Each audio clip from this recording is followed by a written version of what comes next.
Today, we're diving deep into the fierce cold and storms that are gripping us this year. This winter has been unlike any other. The temperatures are plummeting and the storms are relentless. We're facing one of the heaviest seasons in recent memory, with blizzards and freezing winds that won't let up anytime soon. But don't worry, we're in this together. We're going to take every precaution to stay safe, prepared, and informed. Whether it's knowing when to stay inside or what gear to wear, I've got you covered with the latest updates and tips to help you face the cold head on. Well, we continue to track our winter storm as it moves through the southeast, and we're looking ahead beyond this to what's next. Will the cold last? I think there's a break on the way, and we'll get rid of some of the cold that just hurts your face, if you know what I'm talking about. Maybe you're like me and it hurts your head. It's bone-chilling cold. We'll see a bit of a break once this storm moves by and the weather pattern starts to change, but there's some heavy snow in eastern North Carolina. It's interesting to look at the winter weather advisories and winter storm warnings now. I mentioned this in the morning video. You have to watch up here in Southeast Virginia. Now we've got winter storm warnings from Norfolk to Virginia Beach, right along the southeast corner of Virginia. Winter weather advisories extend north and west of that up toward Hampton Roads. They go up toward Williamsburg and then back down to the south toward Suffolk. And along the North Carolina line, just northwest of Rocky Mount, we've got winter weather advisories for Raleigh, but I think you've got to watch this area for some heavier bands of snow. We've seen that pretty much throughout this storm, and now we've got winter storm warnings from Greenville to Fayetteville to Wilmington to Jacksonville and south. It's been snowing for much of the afternoon further south. Now, let's look at where we're headed. Once we move through the overnight hours, the storm moves offshore, and by Wednesday afternoon, with the exception of the Outer Banks, the snow will be over. We'll turn our attention back to some light snow moving through the Great Lakes. This isn't going to be a big snow, but we'll keep the lake effect going as a reinforcing shot of cold air moves in behind that. A quick look at some of the accumulations. Most of this back here has already fallen or is in the process of falling. This is the official forecast from the National Weather Service. When you see 5 to 8 inches across the Outer Banks, that's pretty impressive. Even up here toward Norfolk, you're looking at 4 to 5 inches of snow. And down toward Raleigh, those numbers drop a little bit. But I want to show you something again. Keep in mind, along the coast, the official forecast is for a good 2 to 5, maybe even up to 6 inches of snow. Look at what the newest model shows. It's banding out some heavier snow. 8, 9, 10 inches of snow in some areas up here in northeast North Carolina, from Greenville out to the coast, including the Outer Banks. The HR model is also on board with the idea of some of these heavier bands, so I think there could be some overperformance in some areas with deeper snow as we head through the overnight hours. The snow continues to move into South Carolina and North Carolina, and we'll also see it pick up across Southeast Virginia. There's going to be a pretty sharp cutoff line to the northwest. So from Greensboro back to Charlotte, we'll start to see the snow move out. Really, it didn't quite reach Greensboro, but we'll continue to see the line push off to the east. Right here along the coast, the snow stays heavy through the overnight, and by Wednesday morning, everything starts to wrap up further to the north. Now let's look toward the Great Lakes. We've got lake effect snow going on with winter storm warnings in parts of Michigan and lake effect snow warnings going downwind of Lake Erie and Lake Ontario. This next system will bring a coating of snow to just about everyone in this region.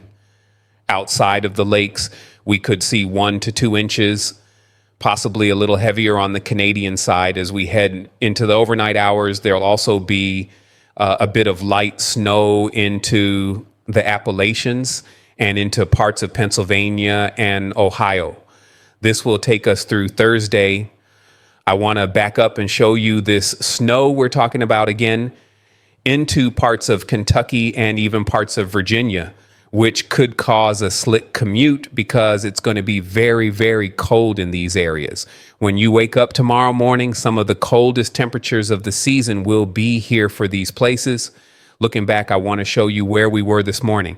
Temperatures in this region were 20 to 30 below, As we move through the day today, the wind started to change a little bit to more of a westerly component. So we're getting rid of some of that Arctic air and replacing it with just cold air. Now we're in the teens, and you may actually get close to 30 up toward Minneapolis heading into Wednesday. But here comes another blast of cold air moving south. This one isn't as strong, but more cold air is on the way. I don't want to overlook Louisiana. Look at these lows heading into Wednesday morning. You're talking about a hard freeze with numbers here from Houston all the way along the coast, modeled in the lower teens. This is extremely cold weather, some of the biggest snow we've seen since 1960. It's pretty wild and cold here across the South with that fresh snowpack on the ground. The problem is, with a lack of snow removal equipment and several inches of snow on the ground and high temperatures on Wednesday barely getting above freezing, not much melting is going to happen here across the South. Temperatures are cold. However, there will be some warming now. We're close to 35 to 40 degrees, but you're not talking 60 or 70, so it's not a huge warm up on the way. That really cold air won't dig south. In fact, as we head toward the weekend, warmer temperatures will start to be felt first across Texas. We'll be back up close to 50 here for Dallas and Houston, so some melting will occur. However, it will refreeze at night.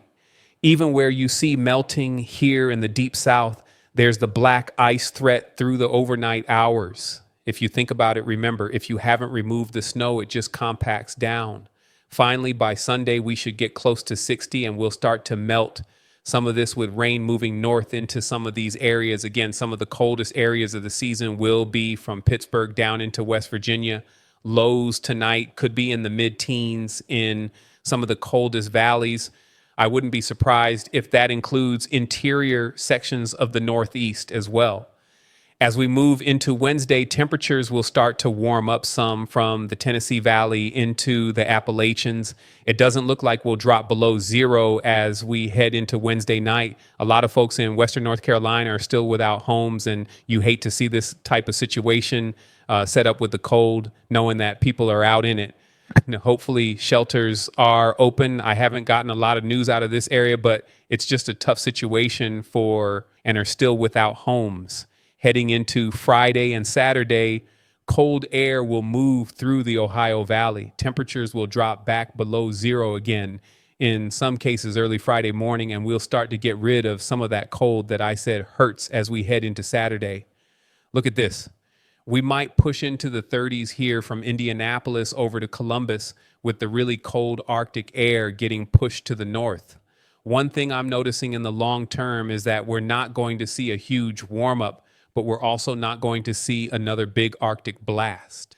What I think will happen in the long term, I appreciate you coming by. If you've made it this far, I hope it means you enjoy this kind of stuff. I used to be a chief meteorologist years ago on television, so come back and subscribe if you like. I've been out of that business for years, but I enjoy watching this kind of stuff.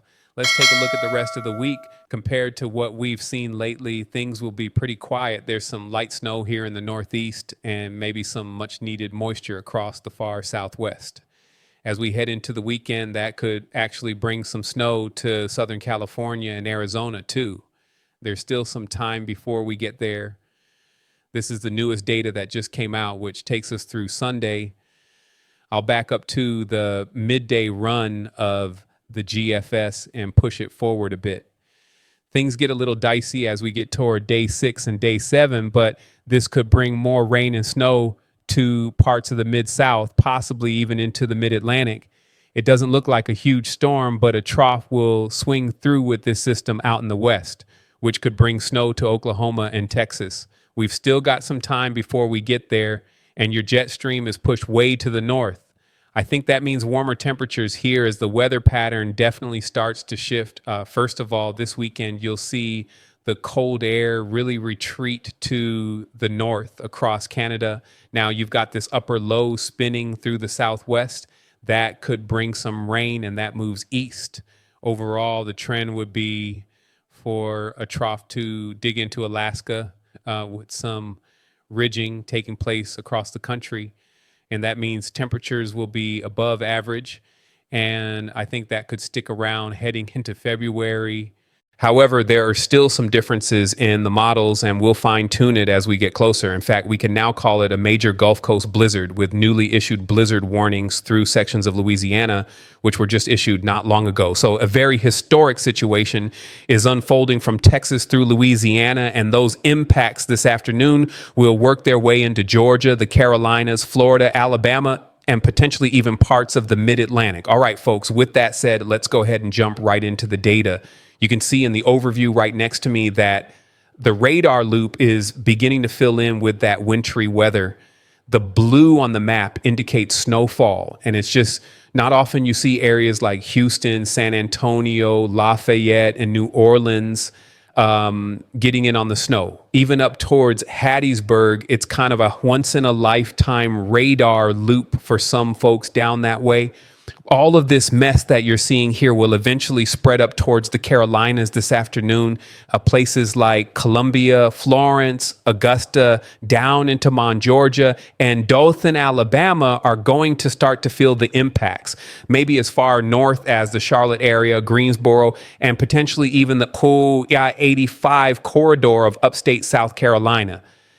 Some of these areas will also get in on the snowy fun, but the real concerns will be at the coastline, where a full-blown winter storm will unfold, likely from Virginia Beach down through Kitty Hawk, Wilmington, and especially towards the Carolina coastline into Charleston, Savannah, and up towards Myrtle Beach.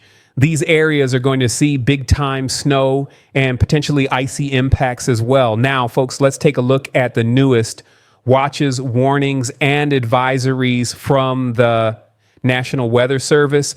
Let me zoom it out a little bit so you can read some of those. This is a historic event unfolding here. You see that tiny little dot of orange down here? Yes, those are blizzard warnings, or not winter storm warnings, but blizzard warnings.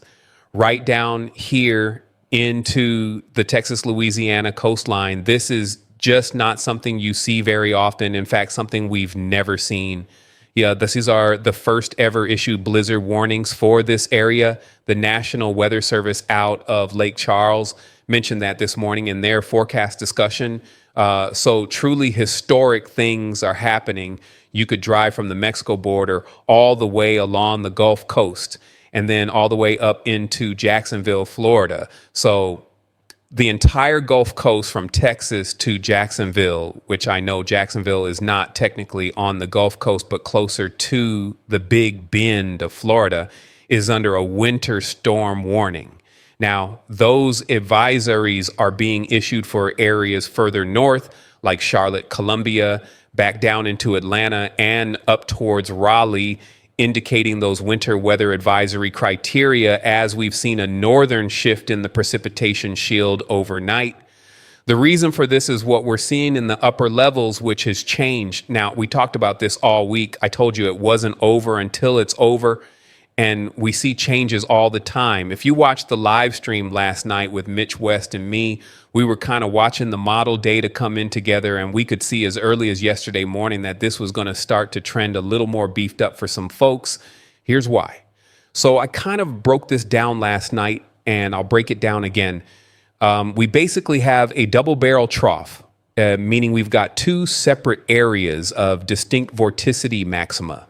And we have enhanced troughing right here over the St. Louis area and another area of enhanced troughing down towards El Paso.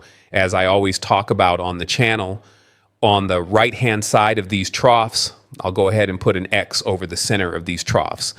This is where we get divergence in the atmosphere, or basically lift.